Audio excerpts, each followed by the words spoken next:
2, March 3rd, 1989, still a male in the beach. Looking back on your activities in the late 60s, early 70s, what would you tell your son about what you did? Look at them flames lighting up the sky. Ain't never seen fire shooting up so high. Look at them flames lighting up the sky. Look at them flames lighting up the sky. I ain't never seen fire shooting up so high. Are you listening, people, to what I'm saying?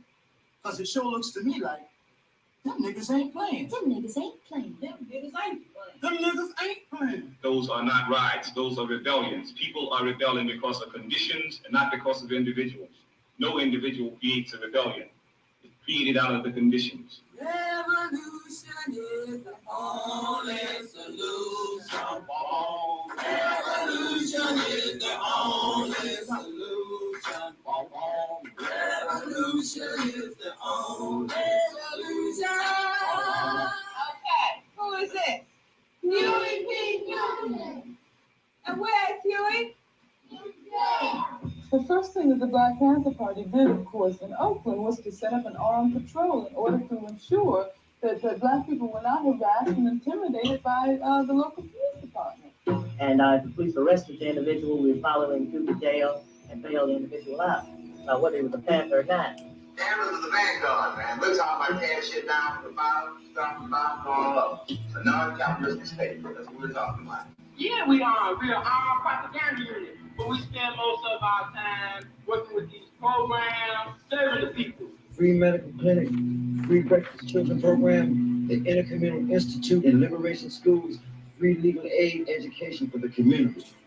The Black Panthers are the single greatest threat to our national security, more than the Chinese, even more than the Russians.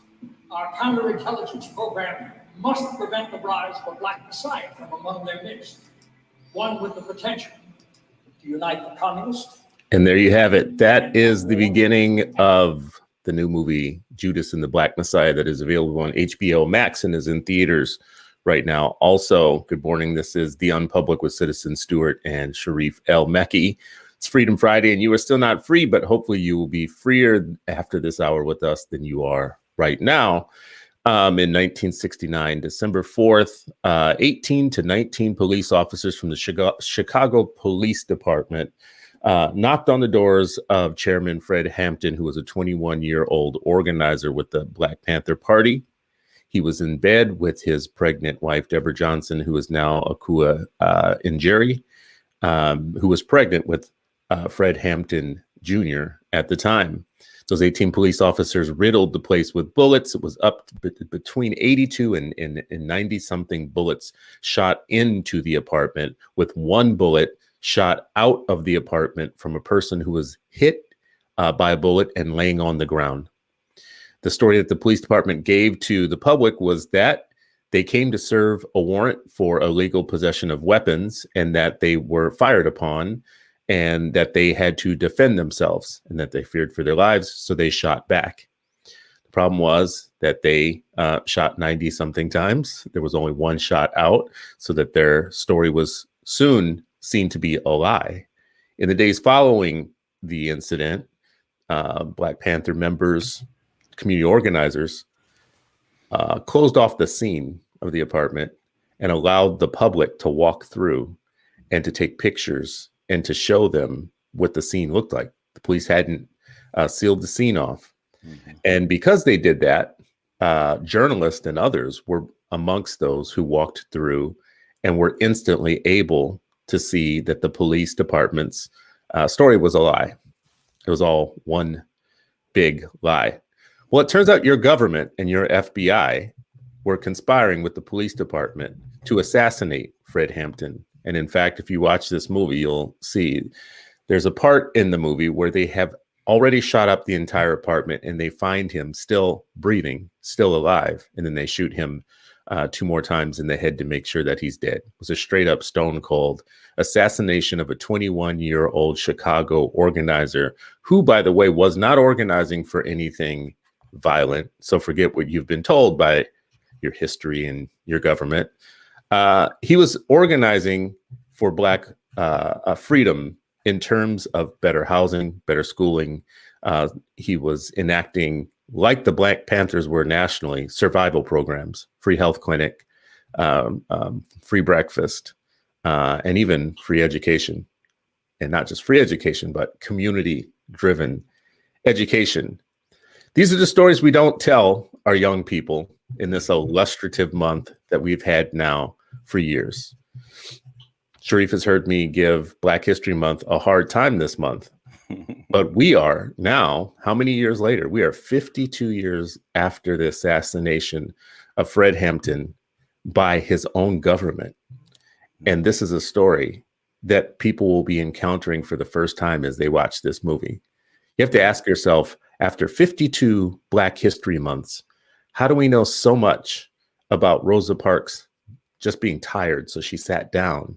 But we don't know that the United States government assassinated a 21-year-old community organizer who was charismatic and was leading people to awaken and to see the seriousness of their condition. That's the setup this morning, folks. We want to talk about Judas and the Black Messiah, the ups, the downs. So let's jump into it. Sharif, good morning, brother. Good morning, man. Good morning. Fired up, man. This is you raised so many great points in the opening. What got did to you watch it? I No, was go going to ahead. ask you, did you watch it? Did you see it? So what did you think? Yeah, I watched it with two of my children. Two of the teenagers, and I thought it was good. I thought it was good. I think it's often people go in and I was if Sister Akua and Fred Hampton Jr., chairman of the Black Panther Party Cubs, if they were not involved, I would have been even more nervous. But the fact that they were, consultants, that made me feel better going into it. Without that, I would have been bracing. I would have been holding my chair and, clawing my nubs into the armrest. But, I think it's often hard to really portray everything, in a person's life, like a Fred Hampton, a short life that was cut down. But I still thought it was, I think these are films like this are starting points, right? It shouldn't be your end point. It should be the starting point. So it's like, oh, let me go look at COINTELPRO. Oh, let me go research more about the Black Panther Party. Oh, let me go see what the 10-point program was and how that inspired the 10-point Black Student Union program and so on and so forth. So please use it as a launching pad for your learning, and not just in February, but for year round. I was watching it and wondering what age group I thought would be the right age group to start with. Like, how young could you be to start with this movie? What do you think in terms of maybe grade level, or how old would you say is old enough to start seeing a movie like this? Look, whatever age people start watching Marvel Studios films, that's the age, So whatever age that is, because it is funny because as a first grader, this would have definitely been on. If this was out, my parents would have showed, we would have watched it in school and at home, right? Like as first grade. My first grade, I'm like, I don't know, I don't know if I would share it with her. But probably but by the time she gets to, 4th and 5th grade, absolutely easy to, tie in. And I think sometimes even with children, you don't always have to show the full hour and a half, 2 hours. Like you can show clips. And I think that's what great teachers do. It used to be like, you don't need to show that whole movie because you got one point of it, 1 5-minute clip that matches with your lesson, but you want to show the whole movie all week like that. That doesn't, to me, make sense. The teaching moments are throughout. And so even with her, she's seen Stokely Carmichael, even when she was in kindergarten, with his speech about Black Power. She saw that in kindergarten, right? That was part of her politicalization and her political education as kindergarten. And my youngest was younger than that, so they saw that, but it's clips, right? It's like, okay, what do I want to help use as part of their education? So there are definitely parts in there that even now I would share with her, but probably not the entire thing until she gets a little bit older. But there's some big takeaways that I would want my kids to get out of a movie like this. Number one, I'd want them to get I want them to get clear on the fact that there are times in your life where you have to fight for something that's bigger than yourself. I would want them to watch a movie like this and to understand that you have to be intelligent about the strategy for how you fight for your rights and you fight for your freedom.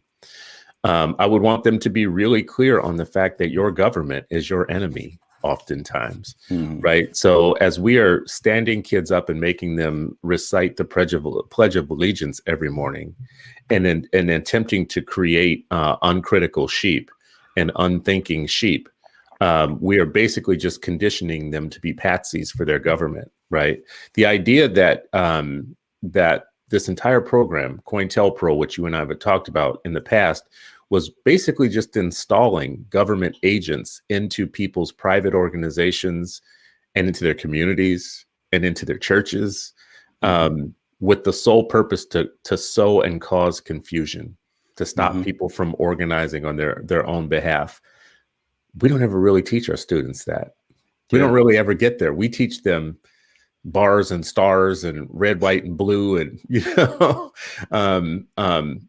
do you think that maybe that's the dangerous message here, that if we really did start getting very truthful with students, that even schools like district schools, regular schools would have a problem with that? Yeah, I think a lot of places would. Like we're in a situation where people are trying to call anyone who protests, radical, or, that, oh, that's a terrorist group, or, oh, let's pass language to, cause it to be a federal crime to say, stop shooting us, and organizing around that.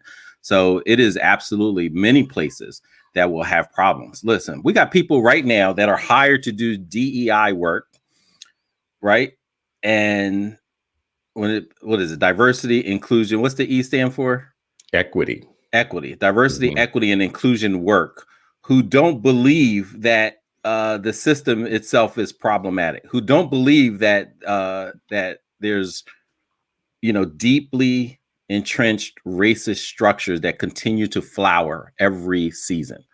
Like they don't believe that. Like, so we have people actually in these positions, in schools, in districts, in these leadership seats, with no spine, no background knowledge, no intent to really address the harm that has been going on. So yeah, there will be a lot of people in educational circles that would have problems with it. And that's why we need more and more folks with the right mindsets to be in those spaces like that.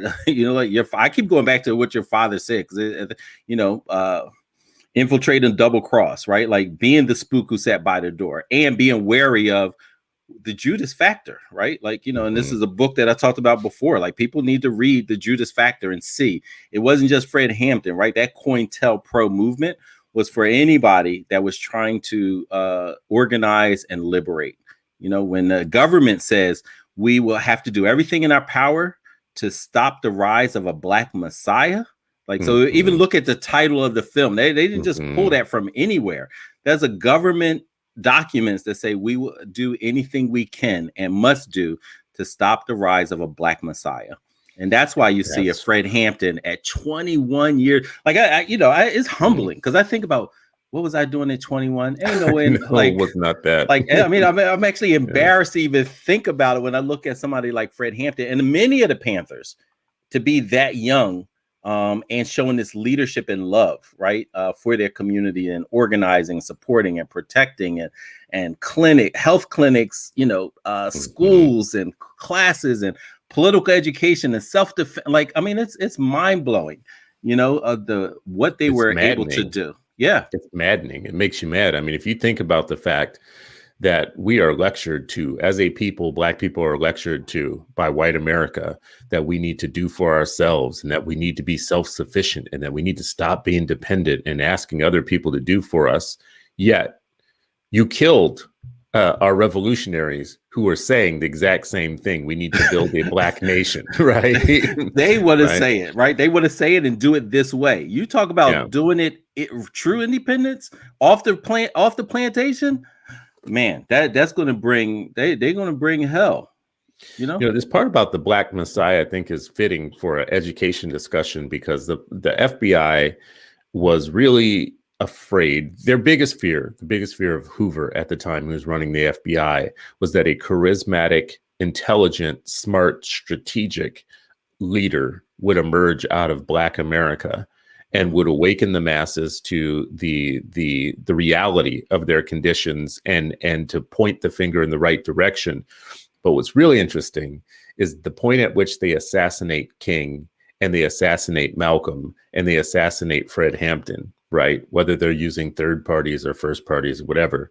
The point that they decide that they're the most dangerous is when they start organizing beyond the Black community. Mm-hmm. So Fred Hampton, people don't know this, may not know this. Fred Hampton is the original person who talked about a rainbow coalition. I thought it was Jesse Jackson. Yeah, what you talking about, man? You don't know what you're talking about, man. That was Jesse Jackson. You know how in hip hop they talk about biting rhymes? Jesse is the biggest biter of all. Jesse bit all his entire career, but that's a different show. That's a very different show. But at the point that Fred Hampton starts talking about a rainbow coalition, and he starts going to poor whites and poor Latinos and other groups and saying they got us all, they have us all cornered, and as long as we're divided, we have no power. But once we come together, that's when it becomes important to assassinate him. When Malcolm started talking about the brotherhood of man, and I'm looking beyond my narrow focus of the past. When King starts talking about the poverty coalition, right? Yep. It includes everybody, whatnot. It's funny how you're not really that dangerous until you start uniting all people who are at the wrong end of the economic spectrum. Exactly. I mean, that could be a huge lesson for our kids. This is something you should fight for, and you might die. That's a terrible lesson. It's a terrible lesson. You know what? But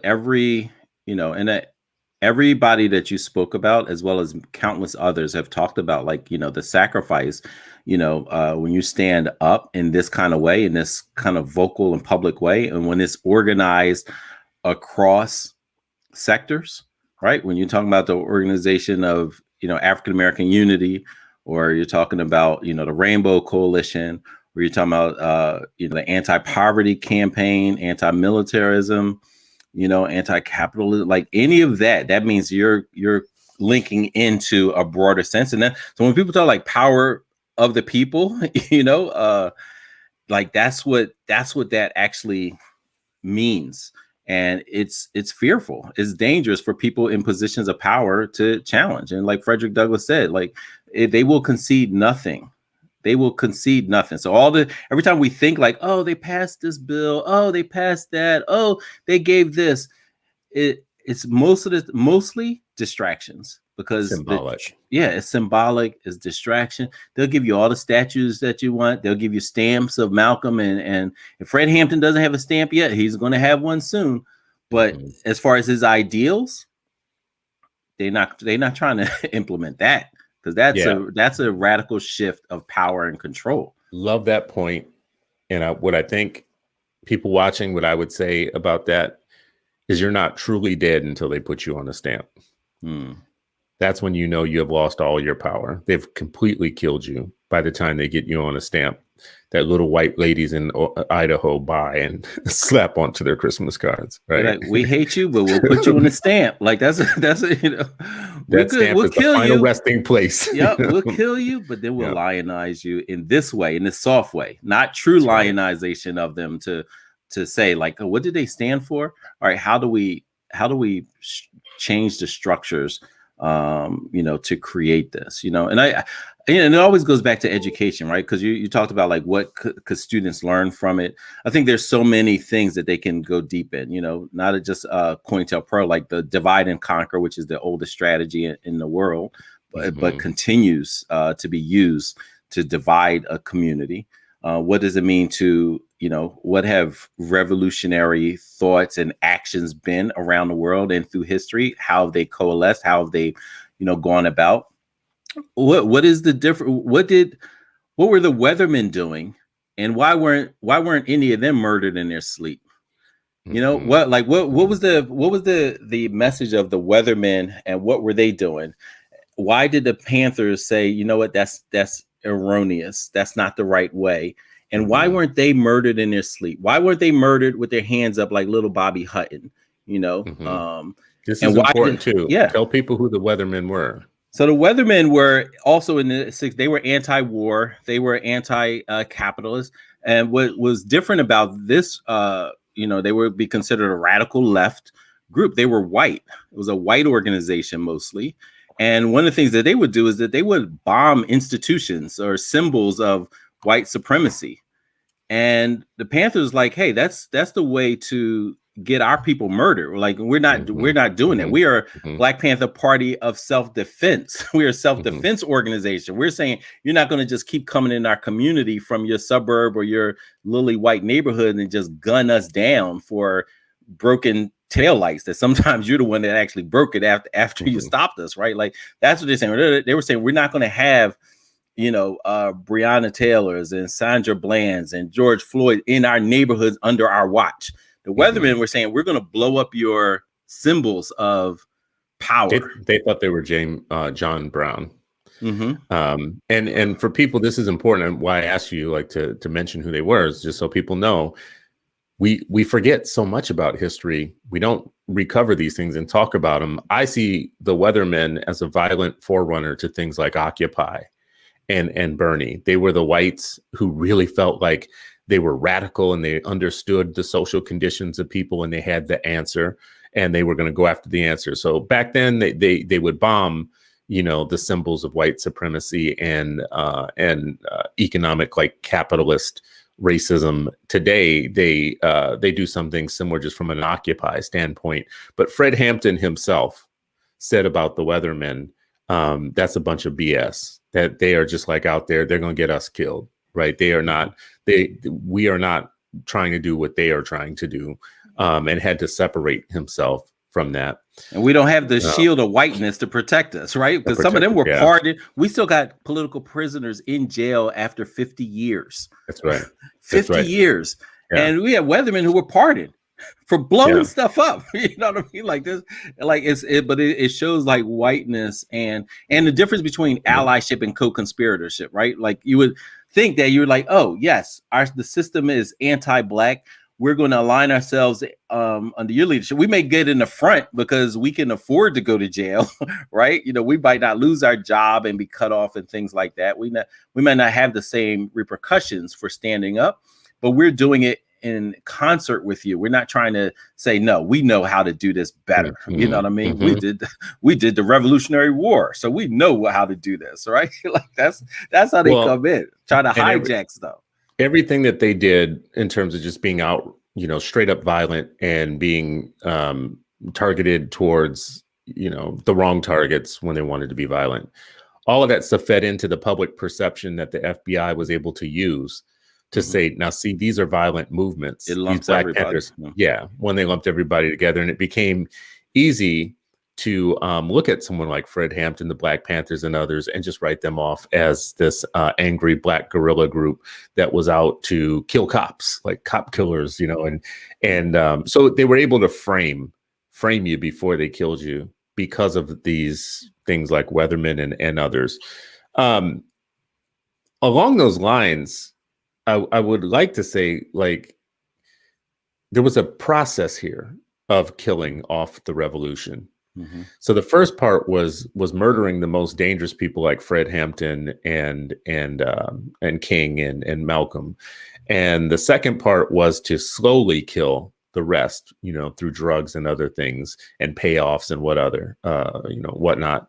There was an even slower process, was to hire the revolutionaries to tend to be poverty managers in the nonprofit industrial complex, give them a little grant, give them a little organization, a little positional power of some sort, and suddenly they stop being revolutionary and they become poverty managers.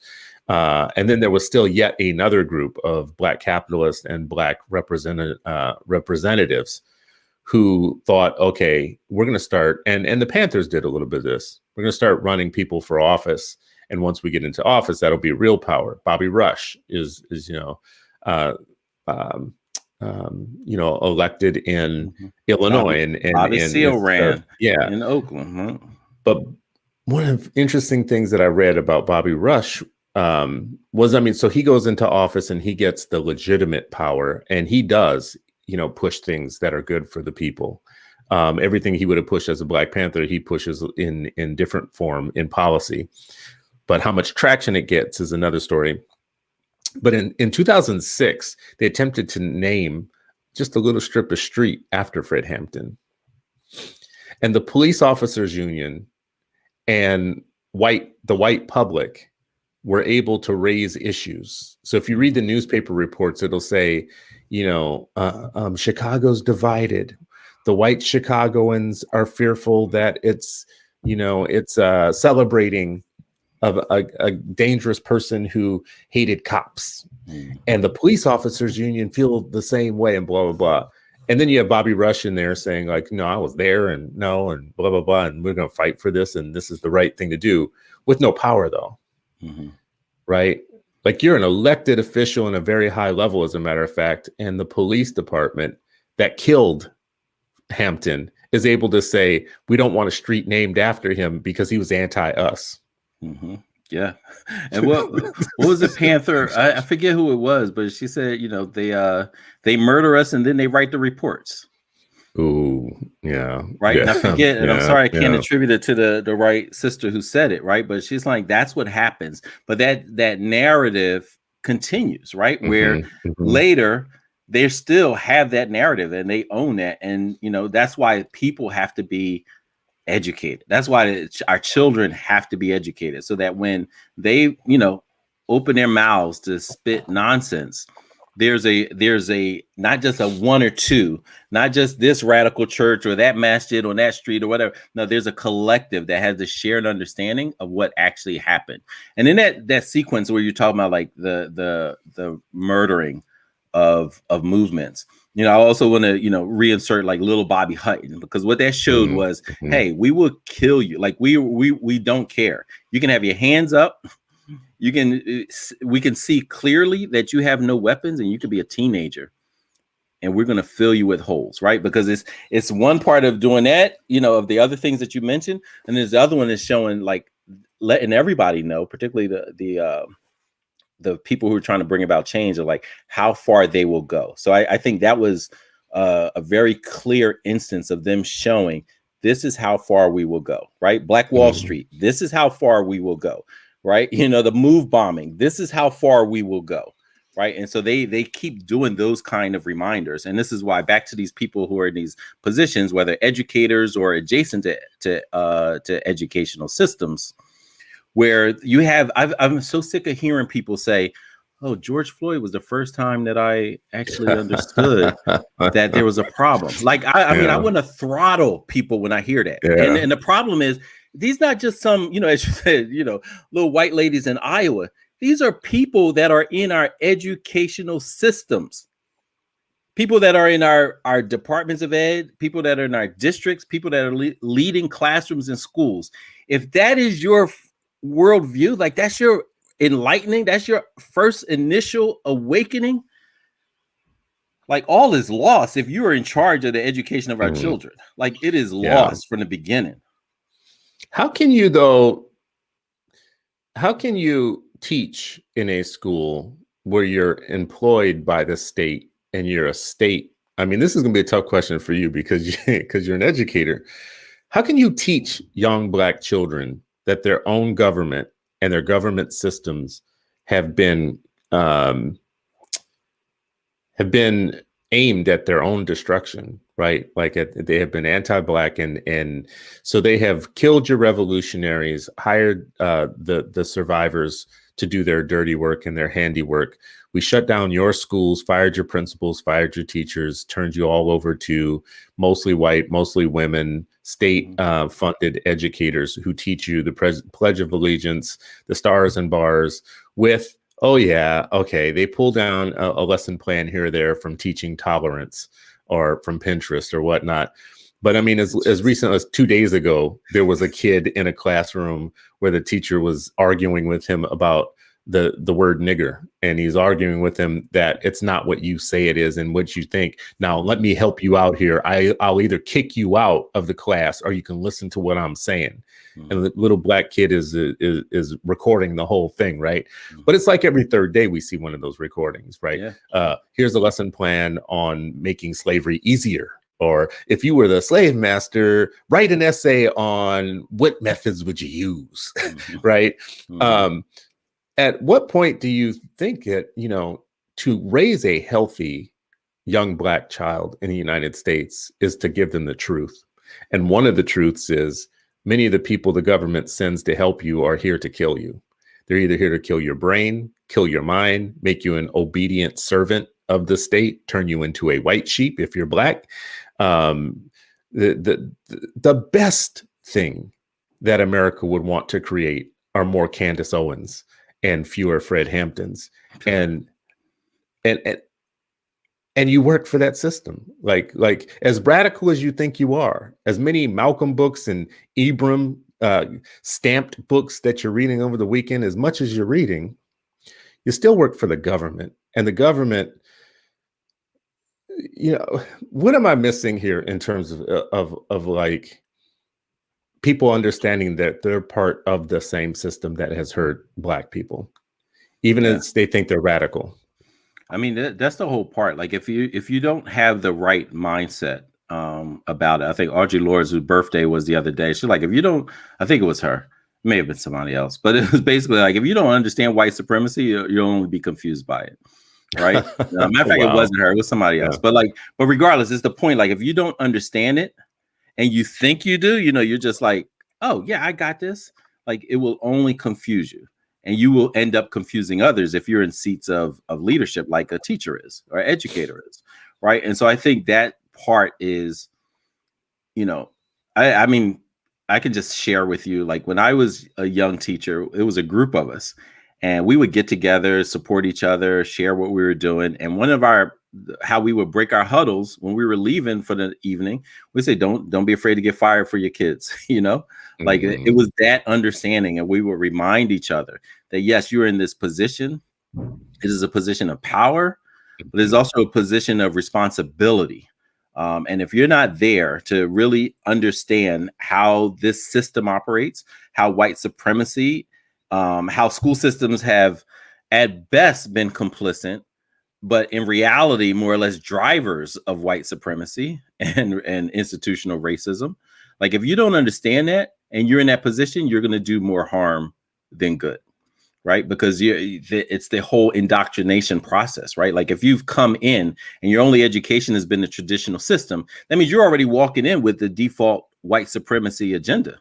You can't help it if that's your only lens of education. You've learned as a teacher, educational behavior theorist that's centered in Eurocentric thought, white American thought, at the exclusion of how black and brown people have operated, how black and brown people have built and organized schools and learning and education. It's been, marginalized so deeply, buried so deeply, that you don't even have a clue. Like, it doesn't even enter your thinking to have this level of cognitive dissonance as you're in the system. So that is why the political education is so important. That is why the the skill and the will of educators of our children is so important. And it's also why we can't just rely on what happens within a schoolhouse. That's one of the main reasons why you can't just say, oh, I trust what's happening.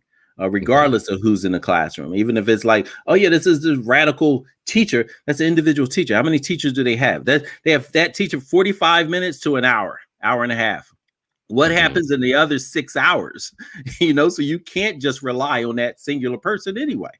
You have to make sure that there's other ways of learning, and particularly political education in our communities. White supremacy is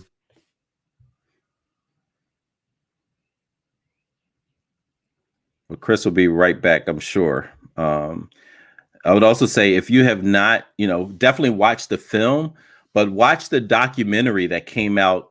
I don't know when it came out, but it's basically, I think the title of it is the murder of Fred Hampton. If you have not seen that, that is part of your, part of your learning. Watch the Chicago 10 and the Chicago 11. Watch that. I think that's what it was called. It's about Bobby Seale and some other activists that the government just tried to pull together, throw in a courtroom, and try to run them into jail. Make sure that you're filling the space with additional pieces of information. As I said, don't start with or don't end with Judas and the Black Messiah and forget about everything else that's going on. There's always more learning to do, and this is what will help you connect the dots. Chris raised an important point as educators.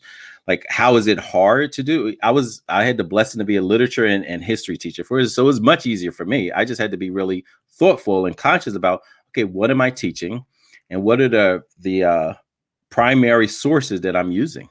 The one thing about American government, it is so arrogant, so emboldened, so drunk with its power that it often tells you exactly what they did, how just maniacal they were in their approaches, how systematically they oppressed and marginalized people. So it's open documents, right? Like, you can literally share documents from COINTELPRO.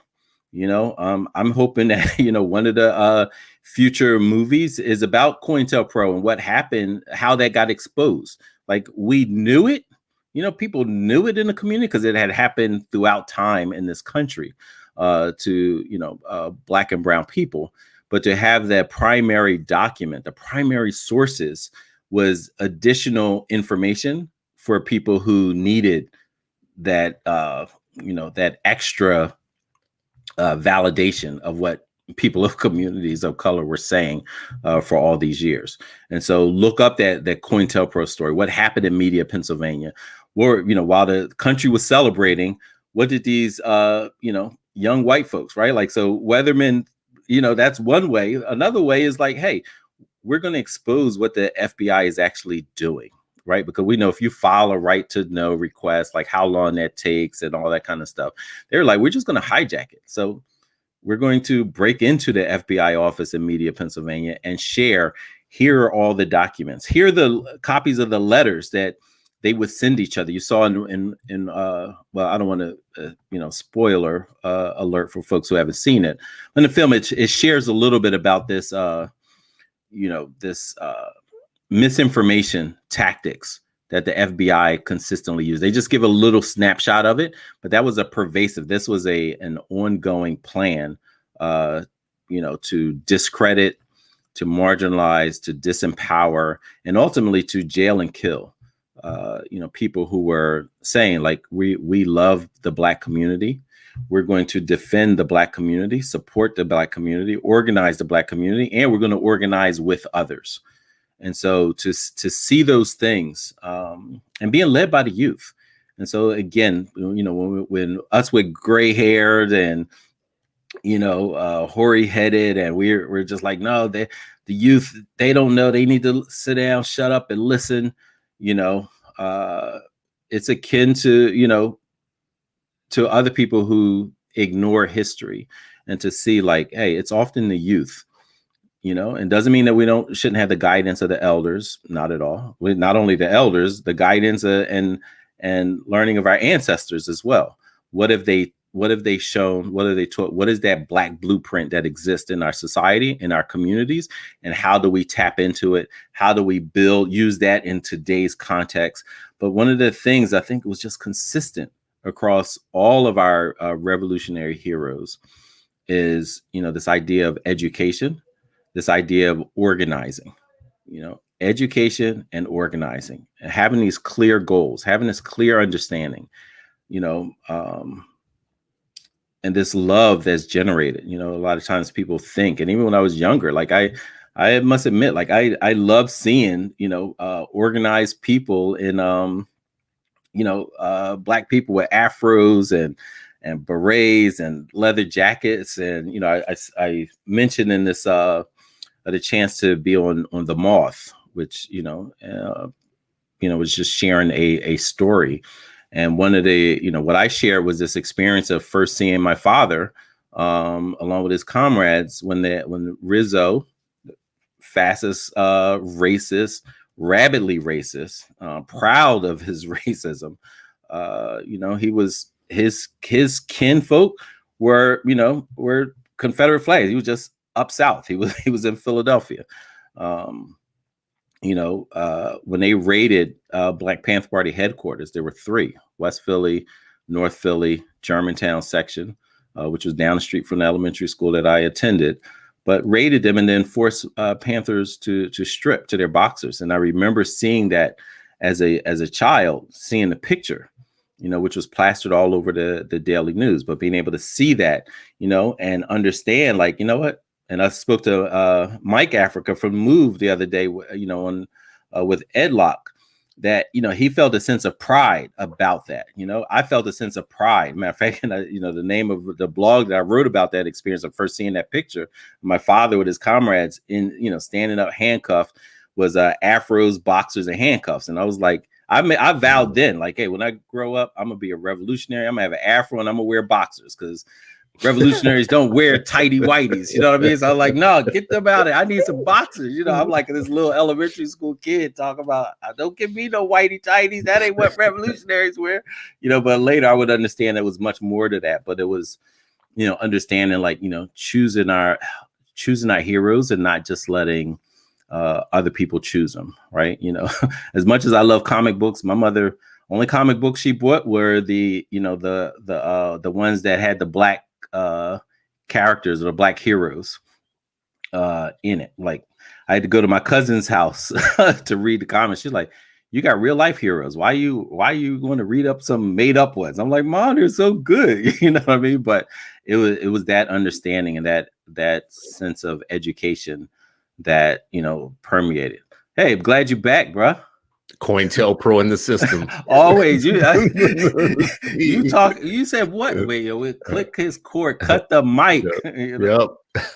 COINTELPRO was like, yeah, you going the wrong way. You going the wrong direction. Alive and well. I don't know where we can't imagine that's stopped, right? Just because it got exposed, and just because it's like public, they're like, why people think that it just automatically just ended? Like the government was like, oh, you know what? That was so wrong. We shouldn't have done that. It's now, you know what, we learned, and it's all over. Like, you're a fool if you believe that for 1 second, but a lot of people do. Well, a lot of people have been lulled into believing that. They've been educated into believing that there was some past, and then there was something happened at some point, and then there's the current times. So it happened for 400 years, but not now. Yeah. There was a reset. Let's absolve them of that, and let's really just move forward. We're all good now. But this gets to the heart of what I always keep coming back to. But we're miseducating kids on the truth and on the reality. Then, right now, there is a bill that's making its way through Congress, which it always does, on reparations. And if you look at it, you would think, Herschel Walker just came out and testified against it. He came out and testified. It's always the rich Negroes. Oh my God! He's a Trump supporter and all these other things. But you have a Herschel Walker. You have his son on TikTok, who every day is just. Oh yeah, his son on TikTok is horrible. He's like the Candace Owens times 10. I mean, he goes after Stacey Abrams and says, people should throw her some chicken and tell her to shut up, stuff like that, right? Yeah. So the perfectly educated Negro of modern times would be a Herschel Walker, a Christian Walker, a Candace Owens, a Glenn Lowry, a John McWhorter, a Coleman Hughes. I could keep going down the list. These are the products they want coming out of our people. Mm-hmm. What they don't want are the people who are writing bills like this reparations bill that's coming through, which if you read it, it doesn't say that, we pass this bill and every Black person gets a check, right? Mm-hmm. What it is it's setting up a council, like a Truth and Reconciliation Council, to actually do the real work of having truth and reconciliation like they did in South Africa, right? Where we study these things and we say, what were the effects of, number one, slavery, and then Jim Crow, and then institutional racism and redlining and, depleting the schools, depleting the jobs, all that stuff, the housing, police brutality, the war on drugs, keep going down the list, right? The COINTELPRO. We've never had a truth and reconciliation with white America about Ocean Hill, Brownsville, right? The teachers, white teachers shutting down Black education for a generation, right? We still haven't had truth and reconciliation about COINTELPRO or the continuing law enforcement program of over-policing, killing and hurting Black people, harming Black people. We haven't had one that has looked at jobs, housing, whatnot, any of this.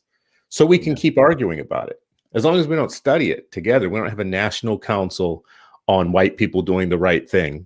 As long as we don't have that council set up, we don't even have to actually argue the real information, Fred Hampton Jr. is a good example. I mean, he's a walking legacy of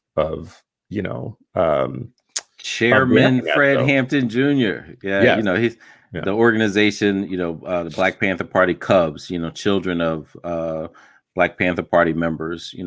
Fred Hampton Jr. is the chairman and doing a lot of great work, whether it's raising money to get, his family home, his father's home, set on a historical marker, getting it, refurbished and so forth, as well as just the general organizing. One of my fondest pictures is a picture with him and my mother.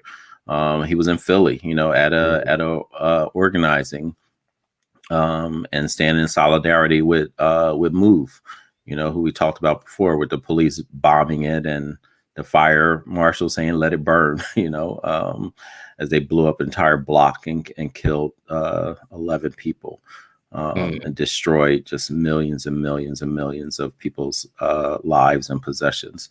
So yeah, shout out to Chairman Fred Hampton Jr. And may all of the, some of the Babas say Cubs to the front, keepers of the flame. And that part of our job as children of the struggle, and anybody and everybody, our students, that we should make sure that we take ownership of the narrative, that we, ensure that we are educating our community about what actually happened, what continues to happen, and what we can learn and fight for, right? And so, this thing, being careful, being savvy, being, as Malcolm would say, don't be political chumps, be politically mature, looking at what are the bills that they're trying to pass for, anti-protest, and how is our protests of saying stop killing us. People in Congress are trying to pass just an anti-protest bills where it becomes federal crime for any type of dissent, and trying to lump us, saying don't kill us, as you've been doing for generations. Don't lump us with the nuts that were at the Capitol. Don't lump us with that. But there are congressmen right now who are trying to use that and say, hey, you know what? This is a way to stop all the protests. Let's just connect it to them, right? Same way, but that's their same blueprint. So what's our blueprint, right? When they tried to connect us with Weathermen and other groups, now they're trying to connect us with that madness that happened at the Capitol. Right. And so we need that. It's nuts. But everything you said as far as truth and reconciliation, there's only one reason why you would not want to do that, with the history of this country that even they agree with of what happened. There's only one reason they would say, we don't want truth and reconciliation. There's only one reason. Yeah.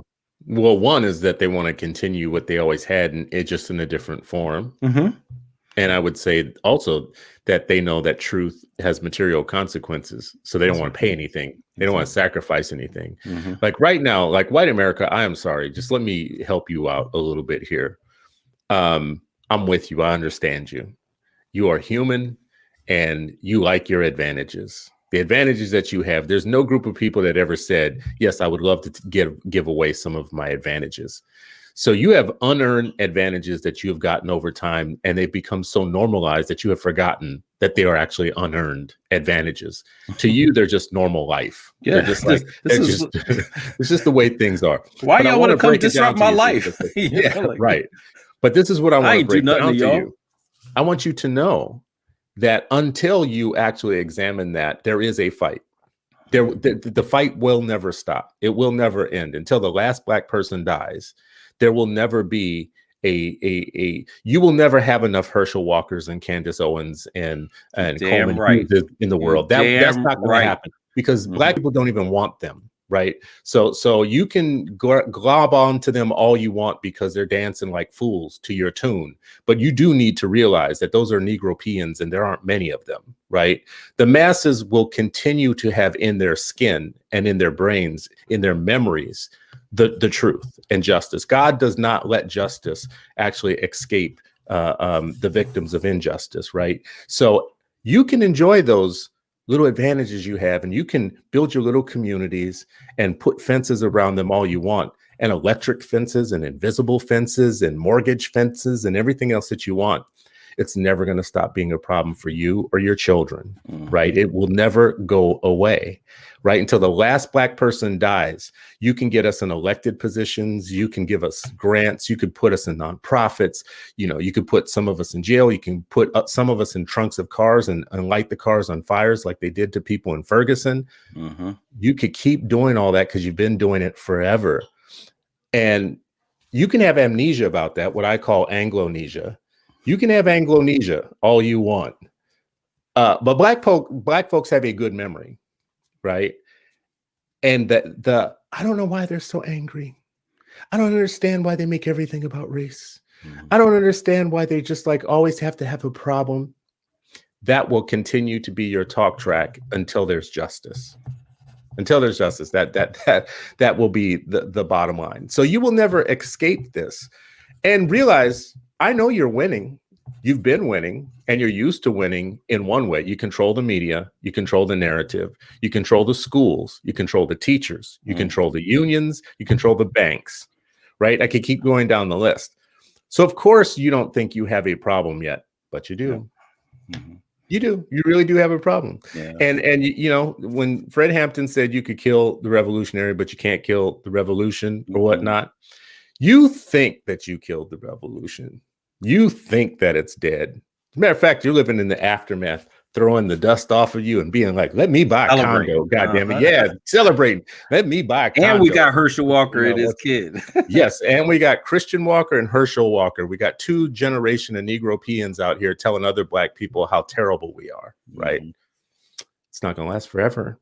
And numerically, it's not going to last forever. And let me tell you the early warning system of why you know it's ending. And it's not going to last forever, because these laws, these white codes that are starting to be passed now, these things like yesterday, I had Nehemiah Frank on the show who told me about a bill in Tulsa that are in Oklahoma that they're passing that says if you drive your car into a protest and then you fear for your life and you hit somebody, you could get away with it. They're actually passing a law that allows you to hit protesters in your car. Listen, right?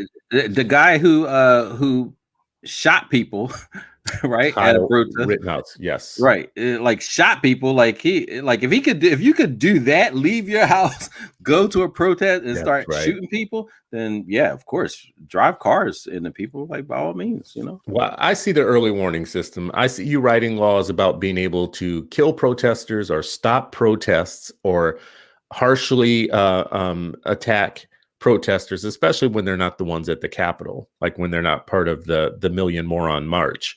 Those guys are just okay. They're just patriots. But everybody else, you know, when you're passing laws that say we'll take federal money from your schools or we'll take state money from your schools if they teach any of the white fragility or any of the, you know, the pro-Black stuff, BLM. I know you're worried when you start trying to pass laws like that, because that's how about that? You know, that's anti-American. So anyways, as we wrap, brother, you know, this is this is something I want people to go and see this movie. I want parents to think about the consequences of not teaching our kids this history. I want teachers and educators to be infiltrators and double crossers of the system that they work for. I want them to, when I say white America may feel like they've won and they've forgotten. If you are a white ally or a teacher or an educator, I think it's your job to plant the seed of the revolution in the place where it's most fertile, and that's in the youth. And I think they need to be told the truth about the country that they live in and about the circumstances so they could be really good citizens, like actual patriots. And you know, the last thing that I'll say about that is, you know, it's very powerful to be in this position of being able to teach and educate kids to transgress the system so that they can surpass it. You think that it may look hopeless that we're going to win, but I think it's our job to raise problem children. I think we're supposed to raise problem children. I actually think we need to get away from thinking that we're trying to raise good kids. No, I think we need to raise problem children. We need to raise children that are a problem. I love it. The system needs a problem. So if you get anything from this, if this were a book, it would be called How to Raise a Problem Child. I love it. Yes. Step one, give them the truth, right? Step one, give them the truth. Step two, teach them how to use the truth effectively, right? Step three, teach them how to strategize for their own freedom and how to identify threats to their freedom and how to handle them. How to raise a problem child. Sharif El-Mekki, you get the last word, brother.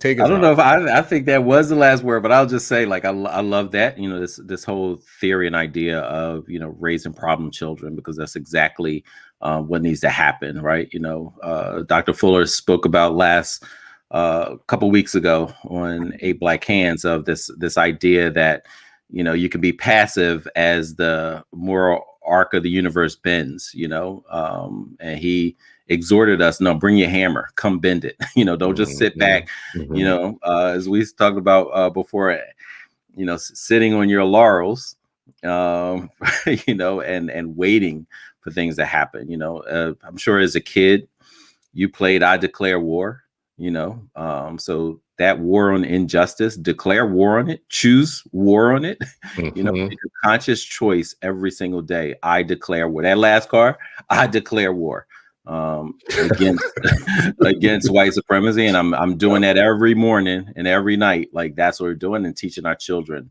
you know, how to do that. You know, and I'll just end with, yeah, many of them think like, oh yeah, we won. Oh, they're broken.